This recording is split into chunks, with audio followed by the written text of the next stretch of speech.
Assalamualaikum warahmatullahi wabarakatuh. Bismillahirrahmanirrahim. Alhamdulillahirrabbilalamin. Allahumma salli ala sayyidina Muhammad sayyidil mursalin wa alihi wa sahbihi ajma'in. Para sahabat-sahabat semua, ini saya membuat video interaktif terkait materi pada besok, yaitu materinya model pembelajaran fikih, yang mana di CPMK-nya telah saya jelaskan bahwa materi model pembelajaran fikih ini pada pertemuan kedua dan dilanjut pertemuan ketiga, dan kalau masih belum selesai kita bisa menambahkan pada pertemuan keempat, yaitu pada CPMK-nya diharapkan kalian semua para mahasiswa-mahasiswi memiliki pengetahuan berbagai model pembelajaran fikih, yang mana model pembelajaran itu suatu perencanaan atau suatu pola yang digunakan sebagai pedoman dalam merencanakan pembelajaran di kelas. Maka model pembelajaran fikih ini meliputi langkah-langkahnya. Namanya model itu berarti ya pola yang digunakan sebagai pedoman dalam merencanakan pembelajaran fikih di kelas. Nanti mencakup pada metode, mencakup pada sintak-sintaknya. Itu namanya model. Oleh karena itu, di dalam pemilihan model ini harus memperhatikan banyak variabel. Tentunya variabel kondisi, variabel karakteristik siswa dan lain sebagainya. Maka tidak ada istilah model terbaik, tidak ada. Akan tetapi model yang paling tepat itu.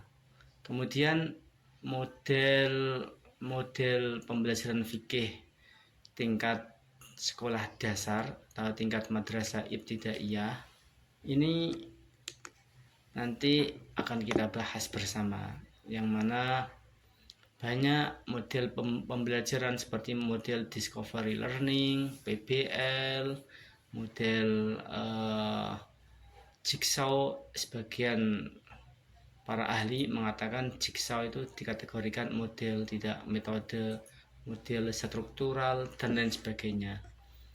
Nanti pada video singkat ini saya akan menjelaskan beberapa model pembelajaran.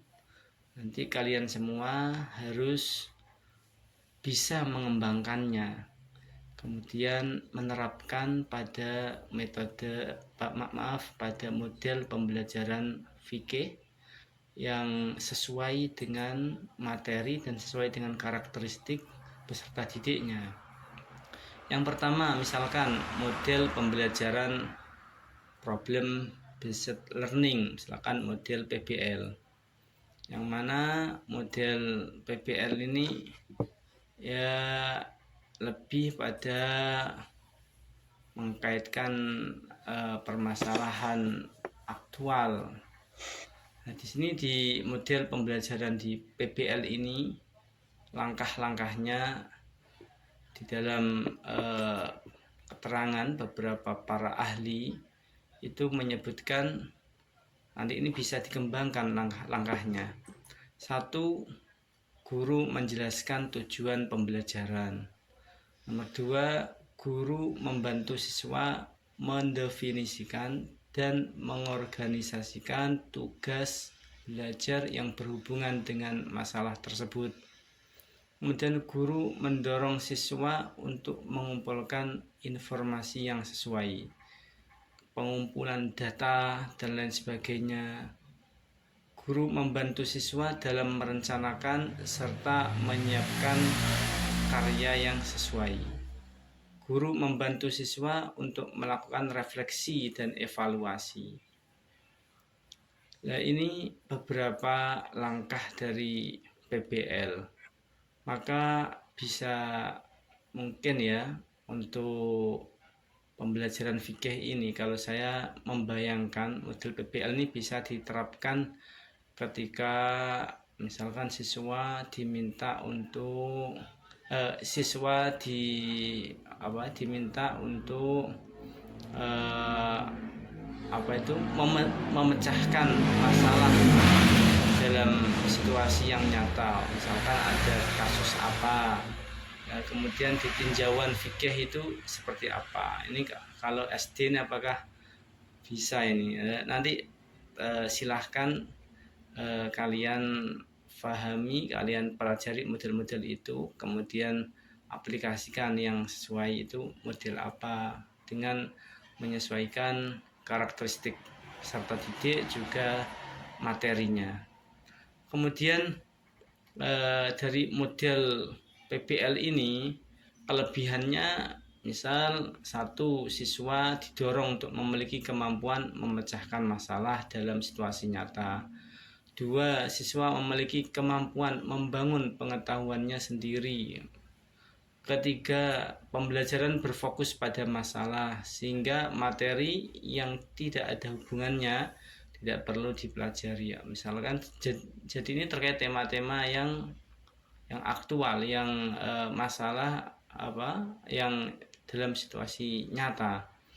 Kemudian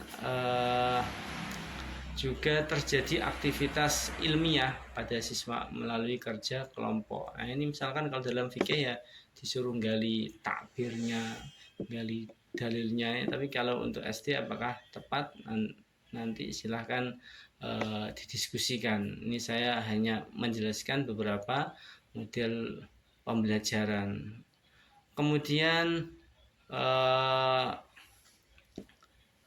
dari kekurangannya, kekurangan model PBL ini ya banyak. Misalkan suatu kelas yang memiliki tingkat keragaman siswa, nah, itu kan kalau siswanya kurang bisa, ada kesulitan, maka juga timbul tidak berjalan secara lancar terkait model ini. Kemudian juga memerlukan waktu yang relatif lama. Kemudian tentu tidak bisa berlaku pada semua topik pelajaran. Kemudian ada lagi misalkan model snowball. Nah, ini bola salju.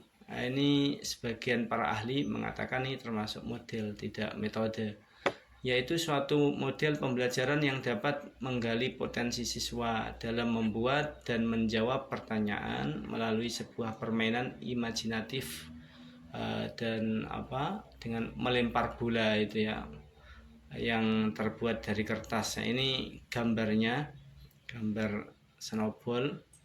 Kemudian langkah-langkahnya ya bisa dikembangkan, misalkan diawali dengan guru menyampaikan tentang materi yang akan disajikan, kemudian guru membentuk kelompok, kemudian guru mengarahkan, kemudian sampai pada kertas itu dituliskan pertanyaan, kemudian siswa yang memperoleh lemparan bola selanjutnya diberikan kesempatan untuk menjawab pertanyaan yang ada di kertas, yang ada di tulisan dalam kertas tersebut.